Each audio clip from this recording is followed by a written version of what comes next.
The day started like any other, but it quickly spiraled into something I never saw coming. I was at my desk, buried in blueprints and zoning maps, when my phone buzzed insistently. It was a voicemail from my mom, Marjorie. Her voice was shaky, almost breaking, as she talked about how Sloan had turned the family's lakeside cottage into some kind of influencer party hub. It was chaos, she said, and she and Dad were at their wits' end. "Greer, we need you," she pleaded, her words echoing in my head long after the message ended. I'm Greer, the responsible one. At 32, I'm an urban planner, the kind of person who thrives on order and structure. But this was a mess I couldn't ignore. My sister, Sloan, has always been a whirlwind, chasing social media fame like it was oxygen. But turning our parents' sanctuary into a circus? That was a new low. I felt a knot tighten in my stomach, a mix of anger and guilt. I should have been there, should have seen this coming. But life has a funny way of keeping you busy with your own problems until someone else's become impossible to ignore. Eli, I called out to my partner, who was working in the next room. I need to head to the cottage. Sloane's causing trouble again. He looked up, concern etched on his face. Want me to come with you? No, I'll handle it, I replied, trying to sound more confident than I felt. It's just family stuff. Packing a bag, I couldn't shake off the feeling that this trip would be different. Sloan and I have always had our differences, but this felt bigger, like a storm brewing just beneath the surface. As I drove, the miles seemed to stretch longer, my mind racing with what I might find. When I finally arrived, the sight was worse than I imagined. Music pulsed through the walls, and people I didn't recognize lounged on the porch, drinks in hand. My dad, Walter, was trying to keep things under control, but he looked exhausted.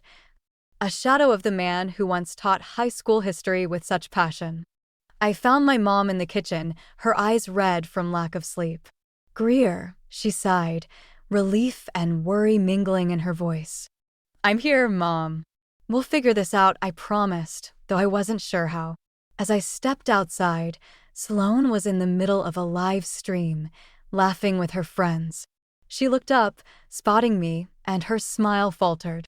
Oh, look who decided to show up, she said, her tone dripping with sarcasm.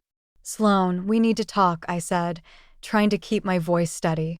She rolled her eyes, dismissing me with a wave. Later, Greer. I'm busy. I watched her turn back to her friends, frustration boiling inside me. This wasn't just about a party, it was about respect, about family. And if Sloan couldn't see that, then maybe it was time to make her. As I stood there, the weight of what needed to be done settled heavily on my shoulders. I knew this was just the beginning. Whatever it took, I was going to protect my family, even if it meant confronting the storm head-on. The cottage looked like a war zone of glitter and empty bottles. As I navigated through the chaos, I found my dad trying to reason with a group of 20-somethings who were more interested in their phones than his pleas for order. Dad, let me handle this, I said, placing a reassuring hand on his shoulder.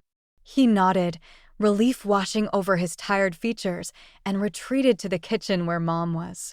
I pushed my way through the crowd, my patience wearing thin. Sloan was in the middle of posing for a photo, her husband Nolan strumming his guitar in the background.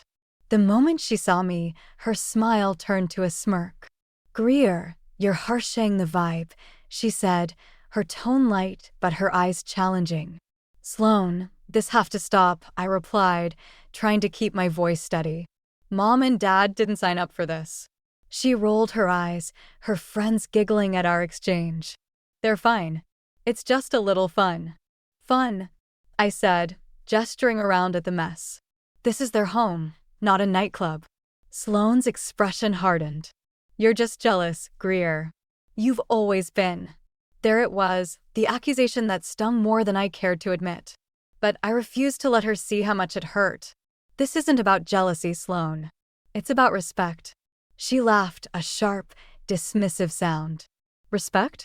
Coming from the sister who's always been too busy to visit? That's rich. I felt the heat rise in my cheeks, my hands clenching into fists. This isn't about me. Isn't it? She shot back, her voice rising above the music. You're just mad because I'm living a life you can't understand. The crowd around us had grown silent, their eyes flicking between us like spectators at a tennis match. I glanced at Nolan, hoping for some backup, but he just shrugged, strumming his guitar absent-mindedly. Why are you doing this? I asked, my voice quieter now, almost pleading. Sloane's facade cracked for a moment, a flicker of something vulnerable in her eyes. But she quickly masked it with bravado. Because I can, Greer. Because I want to. I stood there, at a loss for words, feeling the weight of our fractured relationship pressing down on me. This wasn't just about a party. It was about years of unresolved tension, of paths diverged. As I turned to leave, I overheard one of Sloane's friends whisper, "Isn't that the sister who's always playing the hero?" That was it. I walked away, my mind racing with what to do next. This wasn't just a sibling spat, it was a chasm that threatened to swallow us whole. I needed a plan, but more than that, I needed to understand why Sloane was so hell-bent on self-destruction. Back inside, my parents sat at the kitchen table, their faces lined with worry. "We're sorry, Greer," Mom said, her voice barely above a whisper. "It's not your fault," I replied, feeling the sting of helplessness. "But we need to do something. Together." As I sat with them, the murmur of the party outside seemed distant, my mind already racing with possibilities. There had to be a way to reach Sloane, to bridge the gap before it was too late. But how? That was the question that lingered unanswered as the night wore on. The next morning, the cottage was eerily quiet. The partygoers had left, leaving behind a mess of epic proportions. I was cleaning up the aftermath when I stumbled upon a stack of bank statements on the kitchen counter. The sight of my parents' names on the documents made my heart sink. I picked them up, skimming through the pages, and what I found left me cold. Sloane had been dipping into Mom and Dad's retirement savings, siphoning money to fund her lavish parties and online persona. I felt the air leave my lungs, my hands trembling as I tried to comprehend the betrayal. This wasn't just reckless behavior. It was a full-blown crisis. I found my parents in the living room, their faces drawn with worry. I held up the statements, my voice barely concealing my outrage. "Did you know about this?" Mom looked away, her silence speaking volumes. Dad sighed, running a hand through his thinning hair. "We hoped it was just a temporary thing, Greer. We didn't want to push her away." "Push her away?" I echoed, disbelief coloring my words. "She's draining you dry, and you're worried about pushing her away?" "We thought she'd come to her senses," Mom said softly, her eyes pleading for understanding. I shook my head, frustration bubbling over. This isn't about coming to her senses. This is about responsibility, about protecting what you've worked for. The room felt stifling, the weight of unspoken truths pressing down on us. I needed air, space to think. I stepped outside, the cool breeze doing little to calm the storm inside me. Just then, Sloane appeared, looking as if she hadn't a care in the world. "What's with the face, Greer?" she asked, a teasing lilt in her voice. I tossed the papers onto the patio table between us. "Explain this." She glanced at the statements, her expression shifting from nonchalance to defensiveness. "It's not what it looks like." "Then what is it?" I demanded, my patience wearing thin. Sloane crossed her arms, her gaze defiant. "I needed the money, okay? It's not like they were using it." I couldn't believe what I was hearing. "They're retired, Sloane. They need that money to live." "Don't lecture me, Greer," she snapped, her voice rising. "You don't get it. You never have." "Then make me understand," I challenged, my voice steady despite the turmoil inside. She hesitated, her bravado cracking just a little. "I'm trying to build something for me and the kids. It's not easy. And this is the way to do it?" I asked, incredulous. "By risking everything Mom and Dad have?" Her silence was answer enough. I felt the ground shift beneath us, the rift widening into a chasm. I wanted to shake her, make her see the destruction she was causing, but I knew it wouldn't help. As I stood there, the enormity of the situation sinking in, I realized I was at a crossroads. I could let this slide, hope for the best, or I could take a stand, even if it meant risking everything. The decision crystallized in my mind, a resolve I hadn't felt in years. I would protect my family, even if it meant going against them. Because sometimes, justice wasn't about what was easy, it was about what was right. And I was ready to fight for that, no matter the cost. The cottage was quiet, a stark contrast to the chaos of the previous night. I sat at the kitchen table, staring at the bank statements, my mind a whirl of conflicting emotions. The weight of my family's future pressed heavily on my shoulders, and I felt the urgency to act. Eli called, his voice steady and reassuring. "How are things?" he asked, though I knew he could sense the tension in my silence. "Complicated," I replied, glancing at the mess around me. "Sloane's gone too far this time." "Do you want me to come over?" he offered, always ready to support me. "No, I need to handle this," I said, trying to sound more confident than I felt. "But thanks." After hanging up, I knew I couldn't delay any longer. I found Sloane in the backyard, her phone glued to her hand as usual. "We need to talk," I said, my voice firm. She looked up, her expression guarded. "If this is about the money." "It is," I interrupted, my patience thin.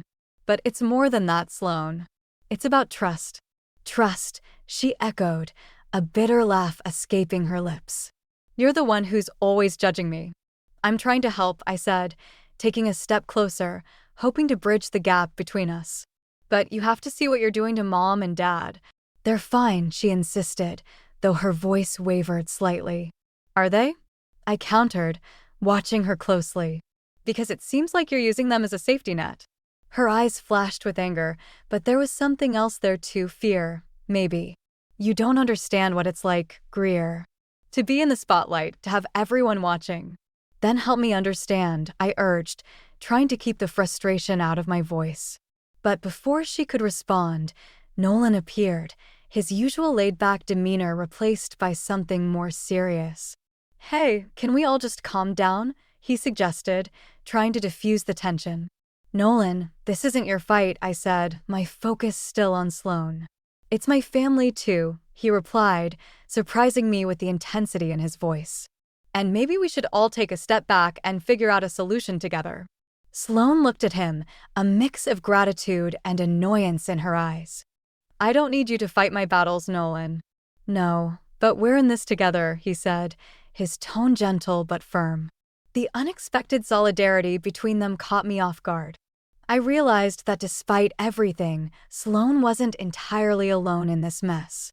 Maybe there was a way to reach her, to find a solution that didn't involve tearing the family apart. But just as I thought we were making progress, Mom rushed out, her face pale. "Greer, it's your father. He's not feeling well." Panic surged through me as I followed her inside. Dad was slumped on the couch, his breathing labored.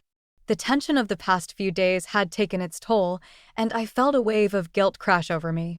"We need to get him to a doctor," I said, trying to keep my voice steady. As we scrambled to help him, I realized that everything had changed. The stakes were higher now, and my priorities had shifted. This wasn't just about stopping Sloane, it was about saving my family, in every sense of the word. And I had to find a way to do it before it was too late. After we rushed Dad to the hospital, the reality of the situation hit me like a freight train. We sat in the sterile waiting room, the ticking of the clock a constant reminder of the time slipping away. Mom was pacing, her worry etched in every line of her face, while Sloane sat silently, her phone forgotten in her lap. I couldn't sit still, my mind racing with what-ifs and should-haves. This wasn't just about the money anymore. It was about the toll it had taken on our family. I felt the weight of my decisions pressing down on me, the guilt gnawing at my insides. Had I pushed too hard? Had I been too harsh on Sloane? The doctor finally emerged, his expression grave, but not hopeless. "Walter's stable, but he needs rest and less stress," he said, his voice calm and reassuring. "It's important that he avoids any more shocks to his system." I nodded, relief mingling with the anxiety still churning in my stomach. "Thank you," I managed, my voice barely above a whisper. As we left the hospital, Sloane caught up to me, her expression unreadable. "Greer, Not now," I cut her off, my voice sharper than intended. "We need to get Dad home." She fell silent, but I could feel her eyes on me, a mix of guilt and defiance. We drove back to the cottage in silence, the tension between us palpable. Once home, I helped Dad settle into bed, his exhaustion evident in the way he sank into the pillows. "I'm sorry, Dad," I said, my voice thick with emotion. He gave me a weak smile, his hand reaching for mine. "You did what you thought was right, Greer. I'm proud of you." His words were a balm, but they didn't erase the doubt gnawing at me. I left him to rest and found Sloane waiting in the living room, her arms crossed defensively. "We need to talk," she said, her voice steady, but her eyes betraying her uncertainty. "Talk then," I replied, crossing my own arms in a mirror of her stance. She hesitated, then took a deep breath. "I didn't mean for things to get this bad. I thought I could handle it." "And you didn't think to ask for help?" I asked, frustration leaking into my voice. "I didn't want to be a burden," she admitted, her gaze dropping to the floor. "I thought I could make it work, make everyone proud." Her words hit me harder than I expected, a flicker of understanding breaking through my anger. "Sloane, you're not a burden. But you need to see the damage you've done." "I know," she said, her voice small. "I just didn't know how to stop." I sighed, the fight leaving me. "We'll figure it out. Together." But before we could delve deeper, Nolan burst in, his face pale. "Greer, you need to see this." He handed me his phone, the screen displaying a news article about Sloane's parties, complete with pictures and details that could only have come from someone close. The article had gone viral, the scandal threatening to ruin Sloane's career and our family's reputation. My heart sank as I realized the consequences of my actions. I had wanted to protect my family, but now I was questioning if I'd gone too far. The path I'd chosen was fraught with unforeseen consequences, and I was left wondering if revenge had clouded my judgment. As I stared at the screen, I knew I was at a crossroads. The choices I made next would define not just my future, but the future of my family. And I had to decide if I was willing to sacrifice everything for justice, or if there was a way to find redemption in the chaos. The family gathering was supposed to be a chance to regroup, to find some semblance of normalcy after the chaos. But as soon as I walked into the room, I felt the tension crackling in the air. Everyone was there: Mom, Dad, Sloane, Nolan, even Eli, who had driven over to support me. But the atmosphere was anything but supportive. Sloane was pacing, her frustration barely contained. "I can't believe you did this, Greer," she said, her voice sharp enough to cut through the silence. "I didn't have a choice," I replied, trying to keep my voice steady. "You were out of control." "Out of control," she echoed, incredulous. "You ruined my life. My career." I shook my head, feeling the weight of her accusation. "I was trying to protect our family. By destroying mine," she shot back, anger and hurt mingling in her eyes. The room was silent, the rest of the family watching our exchange with varying degrees of discomfort. I glanced at Eli, hoping for some reassurance, but his expression was unreadable. "Greer, maybe there's another way," he suggested gently, trying to bridge the gap between us. "There isn't," I insisted, my resolve hardening. "Sloane needs to face the consequences." "Consequences?" Sloane laughed bitterly. "You mean revenge." Her words stung, and I felt the ground shift beneath me. Was that what this had become? A quest for justice twisted into something darker? I opened my mouth to respond, but before I could, Mom spoke up. "Enough," she said, her voice trembling. "We can't keep tearing each other apart." Dad nodded, his voice weary. "We need to find a way forward, not back." But the path forward seemed impossible, the rift between us too wide to bridge. I felt the weight of my choices pressing down on me, the realization that I might have pushed too hard, too fast. Just then, the door swung open and Evan and Maya ran in, their laughter a stark contrast to the tension in the room.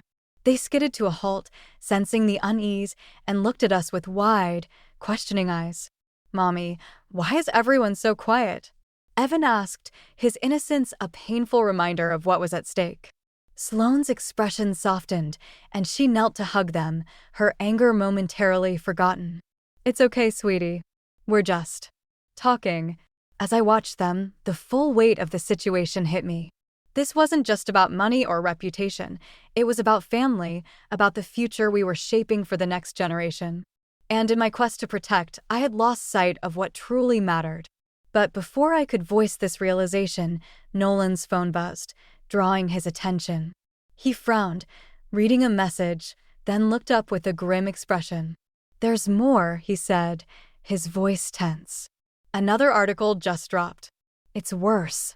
The room seemed to close in on me, the walls pressing in as the finality of his words sank in. I had thought I was fighting for justice, but now it felt like I was fighting against an unstoppable tide. The consequences of my actions spiraling out of control. As I stood there, surrounded by the people I loved yet felt so distant from, I realized I was at my lowest point. The path to redemption seemed impossible, the hope of reconciliation slipping through my fingers like sand. And I was left questioning if I had the strength to find a way back, not just for myself, but for all of us. The air in the cottage was tense as I prepared to face Sloane. The family was scattered around the living room, but it felt like the walls were closing in, the weight of our collective history pressing down on us. I knew this confrontation was inevitable, but I couldn't shake the feeling that everything was about to change. Sloane stood by the window, her back to me, staring out at the lake. I approached her, my footsteps echoing in the silence. "Sloane," I said, my voice steady but laced with emotion. She turned, her expression a mix of defiance and vulnerability. "What do you want, Greer?" "To talk," I replied, meeting her gaze. "To really talk." She crossed her arms, a barrier between us. "What's left to say?" "You've already said plenty." I took a deep breath, choosing my words carefully. "I know you're struggling, Sloane. I know you've been hiding behind all of this." Her eyes widened, surprise flickering across her face. "Who told you that?" "Mom," I admitted, watching her closely. "She's worried about you." "We all are." Sloane's facade cracked, her shoulders slumping slightly. "I didn't want anyone to know." "Why?" I asked, taking a step closer. "Why keep it all inside?" "Because I'm supposed to have it all together," she said, her voice barely above a whisper. "I'm supposed to be the successful one, the one who's living the dream." "But it's not real, is it?" I pressed, my heart aching for her. "It's a mask." Her eyes met mine, and for the first time, I saw the fear and uncertainty she'd been hiding. "I didn't know how to stop," she admitted, her voice breaking. "I didn't know how to ask for help." I reached out, my hand resting on her arm. "You can ask now. It's not too late." For a moment, I thought she would push me away, but then she nodded, a single tear escaping down her cheek. "I'm scared, Greer. I'm scared of failing, of being nothing." "You're not nothing," I said firmly, squeezing her arm. "You're my sister, and I love you. We'll figure this out together." The room was silent, the tension shifting into something softer, more hopeful. But just as I thought we were making progress, Nolan spoke up from the corner. "There's something else you should know." We both turned to him, confusion etched on our faces. "What is it?" Sloane asked, her voice wary. He hesitated, then took a deep breath. "I've been talking to a therapist. For us, for you. I think it could help." Sloane's eyes widened, a mix of relief and apprehension. "You did that for me?" "For us," he corrected, stepping forward. "I want us to be okay, Sloane." The unexpected revelation hung in the air, a lifeline thrown into the chaos. I felt the shift, the possibility of healing, of finding a new way forward. Sloane turned back to me, her expression softer, more open. "I'm sorry, Greer. For everything. We'll get through this," I promised, feeling the truth of the words in my bones. As we stood there, the family gathered around us, I realized that this was the resolution I hadn't seen coming. Not revenge, not justice, but understanding and support. And in that moment, I knew we were on the path to healing together. The sun was setting over the lake, casting a warm glow through the windows of the cottage. We were gathered around the dining table, the remnants of dinner scattered before us. It felt different now, the air lighter, as if a new chapter was beginning. Sloane was the first to speak, her voice steady but soft. "I've started seeing a therapist," she announced, glancing around at us. "It's helping." There was a murmur of support, and I caught Mom wiping a tear from her eye. "I'm proud of you, Sloan," she said, her voice thick with emotion. Sloan smiled, a genuine smile that I hadn't seen in a long time. "I'm trying to figure things out for me and the kids." Nolan reached over, squeezing her hand. "We're in this together," he said, and I could see the weight lifting from Sloane's shoulders. I looked at Eli, who nodded encouragingly. It was time for me to share, to open up about my own journey. "Eli and I have been talking," I began, feeling the eyes of my family on me. "We're thinking about starting a family." There was a ripple of surprise, followed by a chorus of congratulations. I felt a warmth spread through me, a sense of belonging and hope. "Greer, that's wonderful," Dad said, beaming at me. "You'll be an amazing mom." I smiled, feeling the truth of his words. For the first time in a long while, I wasn't weighed down by the past or the need to fix everything. I was ready to embrace the future, whatever it held. As the conversation turned to lighter topics, I felt a sense of peace settle over me. We had faced our demons, aired our grievances, and now we were finding our way back to each other. It wasn't perfect, but it was real. Later, as we stood on the porch, watching the stars blink into existence, Sloan joined me. "Thank you, Greer," she said, her voice sincere, "for not giving up on me." I turned to her, feeling a swell of affection. "We're sisters. We fight, but we always find our way back." She nodded, a hint of mischief in her eyes. "And about that little article you tipped off." I winced, but she laughed, a sound full of forgiveness. "It's okay. It forced me to face things I was avoiding." We stood in comfortable silence, the night wrapping around us like a familiar blanket. I knew there would be challenges ahead, but I also knew we were stronger together. As I looked up at the stars, I felt a sense of closure, of completion. The journey had been tumultuous, but it had led us here, to a place of understanding and growth. And while some questions lingered, like what the future held for each of us, I was content to let them unfold in their own time. For now, I was at peace, ready to embrace the next chapter with open arms, surrounded by the love and strength of my family.